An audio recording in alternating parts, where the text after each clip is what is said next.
Hello guys, कैसे हैं आप सब। आई होप आप सब लोग अच्छे होंगे। तो बच्चों, आज की क्लास में मैं बताने वाला हूं चैप्टर नंबर 6। जी हाँ दोस्तों, चैप्टर नंबर 6 जो आपके लाइंस एंड एंगल्स है।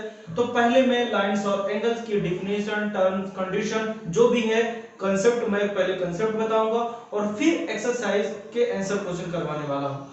आज की वीडियो में मैं केवल आपको कंसेप्ट और फॉर्मूला जो यूज होने वाले हैं वो करवाने वाला हूं, क्योंकि आज का वीडियो बहुत इंपॉर्टेंट है अगर आप चैप्टर 6 लाइंस ऑफ एंगल के क्वेश्चन सॉल्व करने वाले हैं। क्योंकि जब तक आपको कंसेप्ट नहीं बनेगा तो क्वेश्चन सॉल्व नहीं होगा। क्योंकि मेरा जो आइकॉन भी देखोगे ना यूट्यूब का, उसमें भी लिखा है कंसेप्ट इज पावर। तो सबसे पहले आप कंसेप्ट को सीखेंगे या मैं सिखाने वाला हूं, उसके बाद आपको एक्सरसाइज के आंसर क्वेश्चन एक एक करके एनसीईआरटी बुक के सभी क्वेश्चन बताऊंगा मैं। ठीक है, तो चलिए स्टार्ट करते हैं।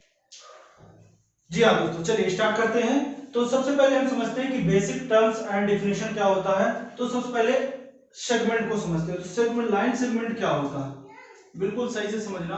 तो लाइन सेगमेंट क्या होता है, a part of line with to and point is called, क्या बोलते हैं उसको, लाइन सेगमेंट। सपोज दैट कि अगर यहां से एक पॉइंट है और यहां पे दूसरा एंड पॉइंट भी है, तो ये जो लाइन यहां से खींचा गया है इसको बोलते हैं लाइन सेगमेंट। इसको क्या बोलते हैं, लाइन सेगमेंट। जी हाँ दोस्तों। अब दूसरा क्या पॉइंट है, a part of line with one and point is called, क्या बोलते हैं उसको, रे। सपोज दैट यहां से हमने एक लाइन ड्रॉ किया ऐसा और एक ही एंड पॉइंट है, इसमें दो एंड पॉइंट थे। जब टू एंड पॉइंट होते हैं तो उनको लाइन सेगमेंट कहा जाता है। और जिसमें एक एंड पॉइंट होता है और दूसरा इनफाइनाइट होता है, मतलब इस तरह से एरो बना रहता है, तो उसको बोलते हैं क्या, रेज बोलते हैं। ठीक है। दूसरा पॉइंट क्या आता है, कोलिनियर पॉइंट क्या होते हैं। तो कोलिनियर पॉइंट वो होते हैं दोस्तों कि जब एक ही लाइन पर 3 या मोर देन 3 पॉइंट्स आ जाएं तो उसको क्या बोलते हैं, कोलिनियर बोलते हैं।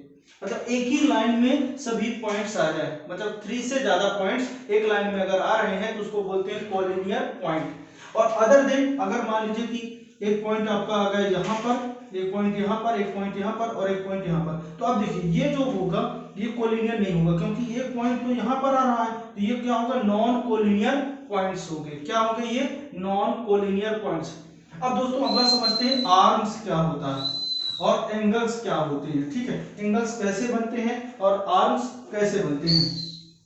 तो बिल्कुल समझना दोस्तों, आर्म्स क्या होता है कि जैसे यहां पे देखोगे तो ये क्या होता है, ये आर्म्स कहलाता है। ये जो लाइन यहां से ड्रॉ की गई है ये क्या कहलाती है, आपकी आर्म्स कहलाती है। मतलब कि आर्म्स को कौन बनाता है, रेज बनाती हैं। जो आर्म्स को कौन बनाता है, रेज मेक करती हैं, रेज। जैसे मान लीजिए कि ये पॉइंट से मैंने ये खींचा तो ये क्या कहलाएगा, ये जो रेज जा रही है ये क्या बना देगी, आर्म्स बना देगी। और एंगल कैसे बनते हैं, जब दो रेज एक किसी पॉइंट से ओरिजिनेट होते हैं, मतलब कि यहां से ओरिजिन होते हैं और ऐसे बनते हैं दो पॉइंट, एक पॉइंट से दो रेज, ये क्या कहलाएंगे, रेज। ये एक रे होगा और एक रे मान लो ए होगा और ये रे आपका बी होगा। तो इन दोनों के बीच का जो डिस्टेंस होता है वो क्या कहलाता है दोस्तों, एंगल कहलाता है। क्या कहलाता है, एंगल। तो अब आर्म समझ में आ गया, एंगल समझ में आ गया, लाइन सेगमेंट समझ में आ गया, कोलिनियर समझ में आ गया, लीनियर समझ में आ गया और रेस समझ में आ गया। इसके बाद दोस्तों आता है आपका कि एडजेसेंट एंगल क्या होता है, लीनियर पेयर क्या होता है और एक्यूट एंगल, राइट एंगल, ये सब बताने वाला हूं। ठीक है। जी हाँ दोस्तों, सबसे पहले एक्यूट एंगल। तो दोस्तों एक्यूट एंगल क्या होता है, देखिए acute angle, acute angle, acute angle क्या होते हैं कि जो 90, ये लाइन हो गया हमारा और ये हमारा दूसरी लाइन रेज हो गई, मतलब ये रे 1 ये रे 2 हो गया और इनके बीच का जो एंगल बनता है वो एक्यूट एंगल होता है। तो एक्यूट एंगल को हम कैसे रिप्रेजेंट कर सकते हैं कि जो थीटा होगा वो 0 से ग्रेटर देन होगा। 0 से थीटा क्या होगा, ग्रेटर देन, मतलब यहाँ पे अगर थीटा डिग्री आ रहा है तो 0 से बड़ा होगा और लेस देन 90 डिग्री। तो 0 डिग्री से बड़ा और 90 डिग्री से छोटा, तो वो क्या कहलाता है, एक्यूट एंगल। दूसरा आपका आता है राइट एंगल, राइट एंगल। तो राइट एंगल क्या होता है, एग्जैक्ट जो थीटा की वैल्यू होती है वो क्या होगी, 90 डिग्री होगी। मतलब कि अगर थीटा इक्वल टू 90 डिग्री आ रहा है तो वो क्या होगा, राइट एंगल। अब आप सोच रहे होंगे सर इसको क्यों बता रहे हो, क्योंकि इस चैप्टर में ये सारी बातें यूज होने वाली हैं, इसलिए मैं इसको बता रहा हूँ। क्योंकि जब तक कंसेप्ट नहीं सीखोगे, कंडीशन नहीं सीखोगे और बेसिक डिफिनेशन नहीं सीखोगे तो कैसे सॉल्व कर पाओगे। ठीक है। थर्ड आपका है, कुछ बच्चों को पता होगा लेकिन जिन बच्चों को नहीं पता मैं उनके लिए बता रहा हूं, तो थोड़ा सा अपडेट करिए, आप भी समझिए, आपका रिवीजन हो रहा है तो जाने की कोई बात नहीं है। एक लाइन से जो भी आप सीख चुके हैं या पहले से आपको आता है तो एक बार रिकॉल हो रहा, ठीक है। और जिन बच्चों को नहीं आ रहा तो उनके लिए तो आपके लिए तो बहुत ही इंपॉर्टेंट है, ठीक है। तो दूसरा क्या ये होगा, दूसरा क्या होता है आपका ऑब्ट्यूज एंगल। ऑब्ट्यूज एंगल, तो ऑब्ट्यूज एंगल क्या होता है कि ये होता है greater than 90 degree, greater than 90 degree. In the sense आप ये क्या कह सकते हो कि जो थीटा होगा वो 90 से ग्रेटर होगा और लेस देन होगा 180। मतलब कि थीटा की वैल्यू जो होगी वो 90 से ज्यादा होगी और 180 से कम होगी, तो क्या हो जाएगा आपका ऑब्ट्यूज एंगल। उसके बाद आपका आता है स्ट्रेट एंगल।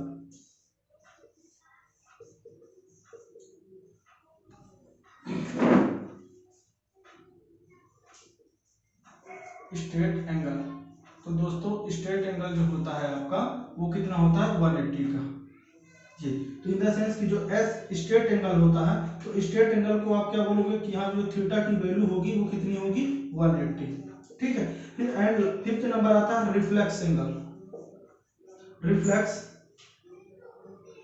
एंगल, अगर आपको रिफ्लेक्स एंगल निकालना है तो कैसे निकालोगे, क्या होता है रिफ्लेक्स, जैसे सपोज दैट ये बना दिया मैंने और यहाँ पर एक दे दिया मैंने थीटा, थीटा, तो ये वाला जो हमारा होता है ये जो होता है ये क्या कहलाता है हमारा रिफ्लेक्स एंगल कहलाता है।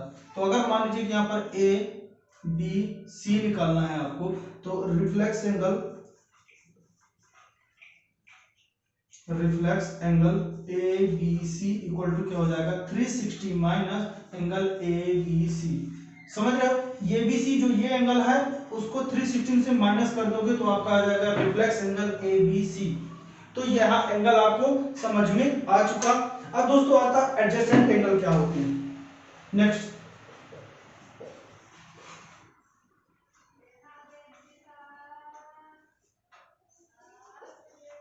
एडजेसेंट एंगल,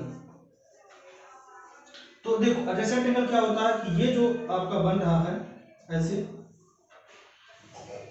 ये यहाँ पे देखो दो एंगल बन रहे हैं, बिल्कुल ध्यान से देखना, ये एंगल और ये एंगल, तो ये दोनों एंगल क्या कहलाएंगे एडजेसेंट एंगल कहलाएंगे। यहाँ पे देखोगे ए बी सी और यहाँ पे ओ, तो ये दोनों जो एंगल है ये क्या कहलाएंगे एडजेसेंट एंगल कहलाते हैं, ठीक है। तो यहाँ पे आप कह सकते हो कि एंगल जो आपका ए ओ डी था, A O D is equal to A O B angle plus B O D के इक्वल होगा, ये कहलाता है आपका एडजेसेंट एंगल।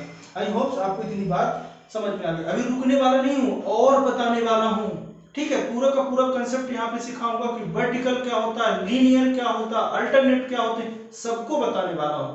तो इसको नोट करिए और बताने वाला हूँ। जी हाँ दोस्तों, अब क्या बताने वाला हूँ आपको मैं, लीनियर पेयर एंगल्स क्या होते हैं, बिल्कुल ध्यान से देखना। लीनियर पेयर एंगल्स, और इस चैप्टर में लीनियर पेयर एंगल का बहुत इंपॉर्टेंट रोल है। अगर ये समझ में नहीं आया तो कुछ भी नहीं बनने वाला, ठीक है। तो लीनियर पेयर एंगल क्या होते हैं, सपोज दैट जैसे ये एक लाइन हो गई और यहाँ से एक एंगल ये बन गया, ये हो गया मान लो ए, ये हो गया ओ, ये हो गया आपका बी और ये हो गया आपका सी। तो ये टोटल एंगल जो होता है, टोटल एंगल, ये दो एंगल है और टोटल एंगल क्या होता है linear pair angle 180 degree. Suppose that अगर मैं यहाँ पे बताऊं बी ओ सी प्लस ए ओ सी, दोनों एंगल का समेशन क्या होगा 180 डिग्री, इसी को बोलते हैं linear pair angle. Short form में इसको एल पी एक से बोलते हैं लीनियर पेयर एंगल। तो लीनियर पेयर एंगल का समेशन कितना होता है 180, ठीक है। तो आई होप आप ये समझ चुके हो कि लीनियर पेयर एंगल क्या होता है। दूसरा आता है आपका vertically opposite angle, vertically opposite angle, जिसको शॉर्ट फॉर्म में बोलते हैं BOA। जब आप इसको अप्लाई करोगे कहीं पे कंडीशन लगाओगे तो आप शॉर्ट फॉर्म में B.O.A कर सकते हो। तो वर्टिकली अपोजिट क्या एंगल होते हैं जब टू लाइन इंटरसेक्ट करती हैं। अच्छा, ये दो लाइन जो हो रही है, ये क्या लाइन कर रही है, इंटरसेक्ट। देखो लाइन दो तरह की होती है, एक इंटरसेक्टिंग लाइन होती है, एक नॉन इंटरसेक्टिंग। तो जो इंटरसेक्टिंग लाइन होती है एक दूसरे को इंटरसेक्ट करती है, और नॉन इंटरसेक्टिंग लाइन क्या होती है, पैरेलल लाइन होती है। जैसे कि ये बनाओगे, लाइन भी टू टाइप्स की होती है, इंटरसेक्टिंग लाइन और नॉन इंटरसेक्टिंग लाइन। तो यहाँ पर देखो, ये जो लाइन ए और बी है और यहाँ पे सी एंड डी है, ये दोनों लाइन क्या है, पैरेलल है। क्या है ये, पैरेलल। और ये इंटरसेक्टिंग लाइन है, इनको बोलते हैं इंटरसेक्टिंग लाइन, इंटरसेक्टिंग लाइन। और ये क्या कहलाएगी आपकी, नॉन इंटरसेक्टिंग। नॉन इंटरसेक्टिंग बोलो या पैरेलल लाइन बोलो, एक ही, दोनों एक ही बात, ठीक है।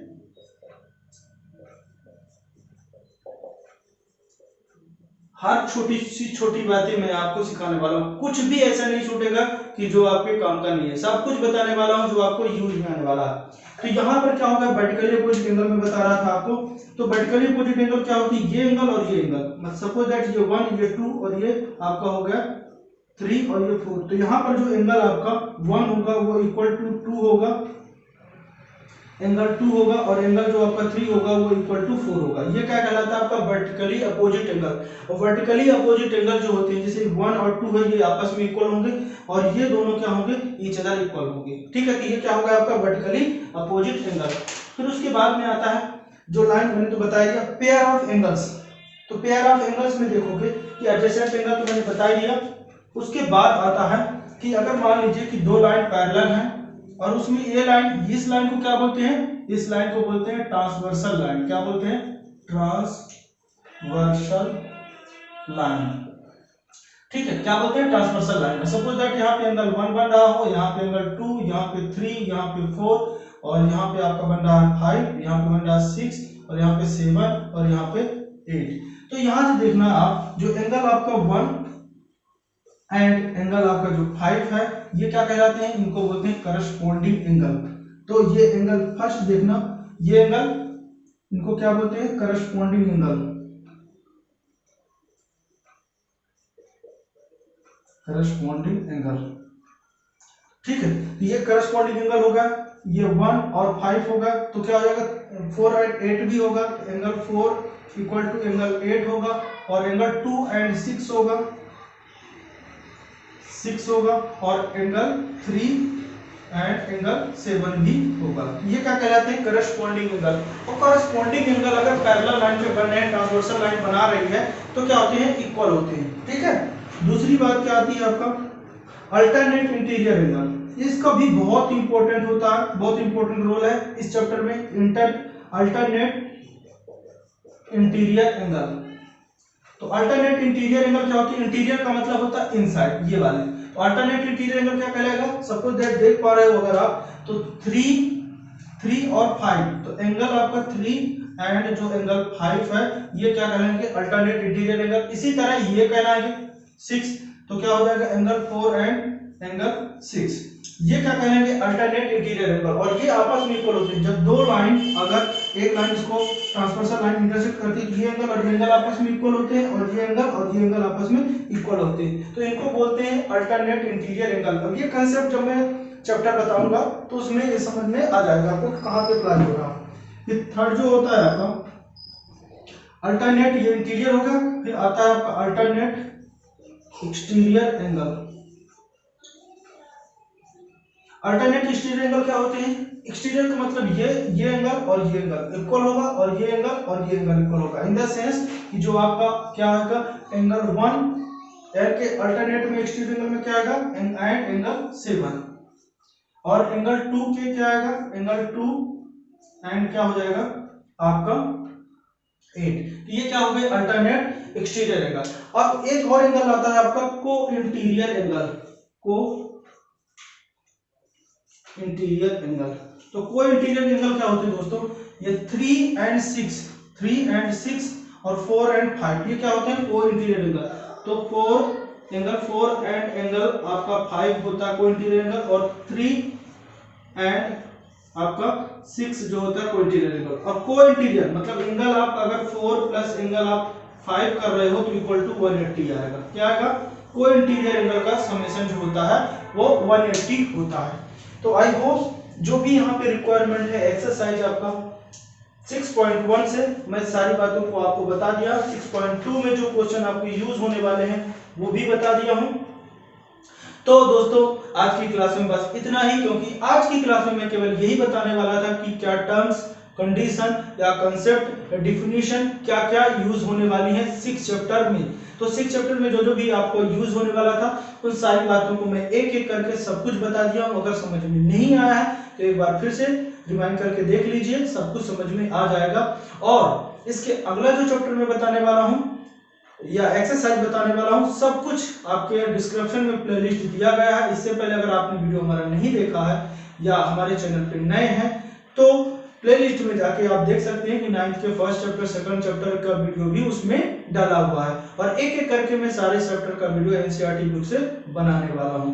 तो अगर इन सारी बातों को आपको देखना है, समझना है तो चैनल को सब्सक्राइब करना नहीं भूलना। दूसरी बात, बेल आइकन के बटन को प्रेस करके रखना। जैसे ही मैं अगला वीडियो डालूंगा 6.1 का तो आप तक आसानी से आ जाएगा। आज की क्लास में बस इतना ही दोस्तों, मिलते हैं अगले वीडियो में। तब तक के लिए घर पे रहिए, सेफ रहिए और पढ़ते रहिए। Bye bye.